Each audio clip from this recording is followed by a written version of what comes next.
Because everything that we do today is the investment that we're making in our children for tomorrow, to make sure that we're okay tomorrow. And what's most important is that you as parents have all the tools, all of the resources that you need to have available so that you can ensure a positive future for our children. I have been working in the community around technology for the last 23 years, specifically. My career has been always in information technology, specifically around training for the last 34 years now. I graduated from Cal Poly in 1991, but I really started working in technology around 1983. And it's always been my own personal experiences is that the more that you have access to these resources and tools, the more you're able to be on the front end, the cutting edge about what's happening in the world, what opportunities exist, and how you can better benefit yourself. And so all the way back in 1997, I launched a series of programs where I was working with children in Baldwin Park. They were painting a vision about what they wanted to do in the future. Through technology, I was introducing them to the same things that you guys are getting introduced to. The Word, how to write, how to do Excel spreadsheets, how to do PowerPoint, and the internet. So they were visiting at that time universities, and it was powerful because these kids felt empowered. They were like, wow, Mom, Dad, I can do anything. And then they would go home in 1997, right, 20 years ago, they would go home, and then Mom and Dad would say, no, we can't afford the internet. No, it doesn't make no sense. I can't do it. It's too expensive. It's not worth it. And so as soon as they left the door from my classroom, I realized that, their vision was, diminished. And it was like, I need to start training the parents. And that's when these classes launched back in 1997. I started bringing parents in, and I did it in Spanish. Lo hice en español. It was a huge success. We had right. So we had parents coming from San Diego, all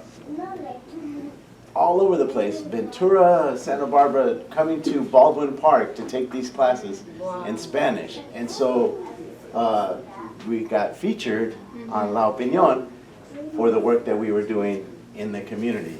We held our first conference in East Los Angeles, and we brought together the African American community, the Asian community, Latino community, the business community, and it was the first ever conference that was held around how important it is for parents, for families, to have access to the internet at home.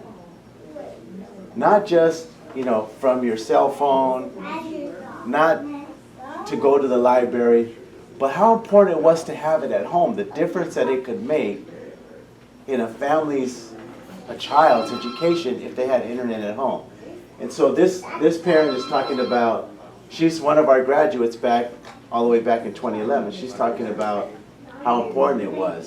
And it was a very successful conference. So then we had these conferences in up north, in the North Bay in San Jose. We did one in Fresno. And they were all huge hits because all the leaders, all the business leaders, all the elected leaders, parent leaders came together, said the same thing. They all said, yes, internet at home is really, really important. It's like a basic tool. It's like lights that turn on, books to read, glasses to see, a meal to eat in the morning. Internet at home is on that same level. That's what they said. I didn't say it. They said it, right? This is a national conference in San Francisco. They asked me to speak because of the success that we were having in our programs over the last 20 years. They said, how do you do it? What are you doing? And I shared with them, just like you. I said, we have wonderful parents that are committed to learning more so they can help their children achieve. But some of them don't have internet access at home. So I've been fighting, right, for 23 years to say internet at home is a basic right. It's a basic right. And to make this even, I mean, I get emotional sometimes when I talk about this, because when you find out that it only costs the internet companies $1.38 a month to send a signal to your house, and you say, why have they not done it? And I'm not kidding you. I mean, I'm getting emotional right now. It's just like, I get infuriated by it. I just like, how is that possible? How do you guys say that you can't afford to give people who can't get internet access at home when it only costs you $1.38? What is the logic behind that? So here I am at this conference right here, and the thing is that these corporations, they've been merging. One corporation comes together with the other corporation, and then in order for to get the public to approve it, they say, oh, we're going to give everybody internet access at home. I promise. It's what they call closing the digital divide. Not having internet access at home has a term called closing the digital divide. The digital divide. In other words, como un valle, ¿verdad? Un lugar del otro lugar. Right? There's a valley, right? And so they're saying, how do you bridge the valley from those who have internet to those who don't have it, right? How do you do that? And these companies make all these promises and then do nothing about it. So these guys at Comcast, they're up north, they're not here in Southern California, but Comcast merged with NBC Universal, right? Channel 4, right? Big company, big media company. And they made all these promises. Oh, we're going to connect 1 million people, almost, right? Well, 5 years later, they've only got 1% of their goal. So only 1 out of every 100 people that they said they were going to connect has actually been connected. 5 years later. And so here I am at this national conference, and everybody that's in the, the utility commission throughout the country is at this conference. It's in San Francisco. And I call them out on their promise, and this is me speaking. It is a matter of cost. It is a matter of having the connectivity there. She had mentioned earlier about the disappointment in Internet Essentials. I would echo that. And I read the response that Comcast had made relative to the criticism that they were served up in their merger. And that, my take on that is that, Comcast's response was, hey, they may be crumbs, and they may not be the best crumbs, but they're more crumbs than any other ISP has provided to date. And that is, that's given the fact that their market share. I mean, with all due respect to the gentleman from the association, it may be just one company, correct, but it's one massive company that controls the pipes as well as the content right now, and they're looking to expand that market share even further. And that is a dangerous thing, particularly when you consider content providers that come from my community, content providers that look like me, that talk like me, and are going to be blocked because they can't afford to get on the fast. That's me saying how important it is for these companies to, make good on their promises. And then most recently, last year, Charter Communications, so this is an LA Times article, Charter Communications, again, was coming together with another company and made all these promises again. Charter doesn't have the staff, has never provided digital divide services ever. Their entire board does not look like our community, right? And so they made all these promises saying, oh yeah, we're going to do this, we're going to do that, we're going to connect all the families. 1 year later, May 12th, my birthday last year was this time when they had approved the merger. May 12th this year, okay, will be 1 year. Comcast again, I'm sorry, not Comcast, Charter made all these promises. Say, oh, we're going to connect everybody. Everybody in Distrito is going to get connected. Right? You know what they've done so far? Zero. Nothing. They've done nothing 1 year later. Absolutely nothing. And it's embarrassing. And so it's like, but this time when I was there speaking, I said, how do we get to the accountability piece? How do we ensure that they execute on these promises? And the good thing is, familia, okay? The good thing is that the president of the CPUC, the guy that we're getting ready to write a letter to, said, oh, we will make sure, I will make sure.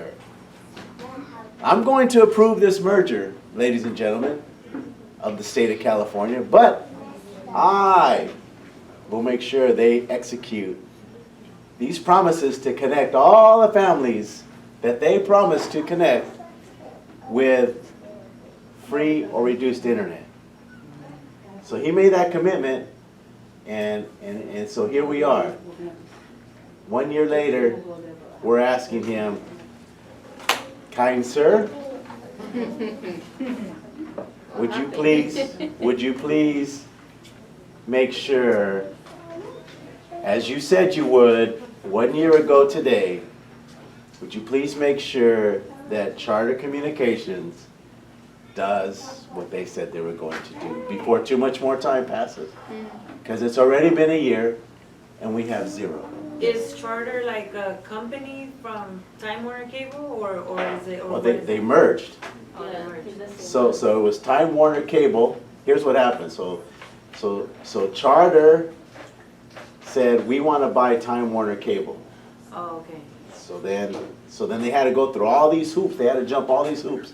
And they made all these promises. And there was a lot of people who don't know like I know that said, well, that's a good idea. Let's approve them. They're going to connect everybody.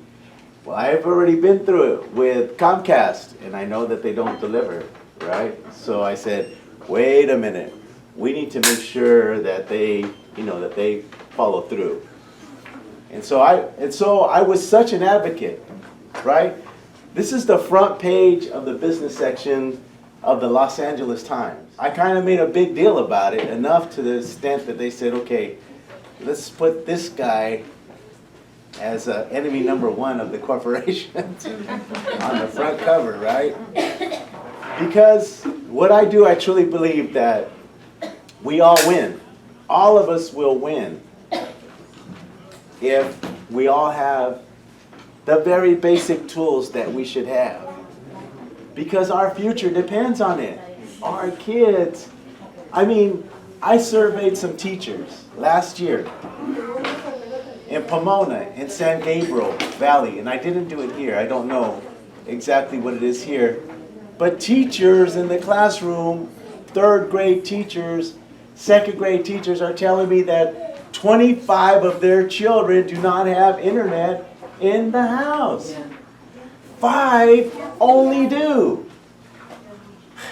Again, I mean, I'm ready to, this infuriates me, right? It's like, it makes me so like, how dare you? How dare you? How dare you deny our future economy these key resources? They're not messing with the Latino community, right? They're not messing with the low-income community. They're messing with the very fabric, the very viability of California. Because our kids are the majority that are in school right now. That's how important it is to me, right? It's not a like, oh, well, you know, these less fortunate should have. It's not about that. Man, it's a straight up and down economic argument. It's all about where are we going to be in the future in the state of California. And if we can't get the basic tools that these companies are already committing. We're not asking them to do anything more, right? We're just saying, hey man, do what you said you were gonna do. That's all we're asking them to do, right? And it's like, you all said you were gonna do it. I didn't make this up. I didn't say, hey, y'all need to connect everybody, right? I didn't say that. You said that because you were desperate to merge with these corporations and make that happen, right? So, that's why it's important that they hear from us. That's why it's important that you sound off and let them know that the future of California depends on our children across the board, wherever they may be, on having the very basic tools in home. And that includes internet at home. And I'm not talking by your cell phone. You know, cell phones don't count. I'm talking about a wire that goes boom, connects to a computer, and boom. Because that's how America does business. When you go to the DMV, are they on their cell phones? When you go to City Hall, are they on their cell phones? When you go to the doctors, are they on their cell phones? When you go to court, is the judge on his cell phone? No, no, no, and no. Right? So why should the future economy of America, of California, be relegated to cell phone only access on the internet? It makes no sense, right? It makes no sense.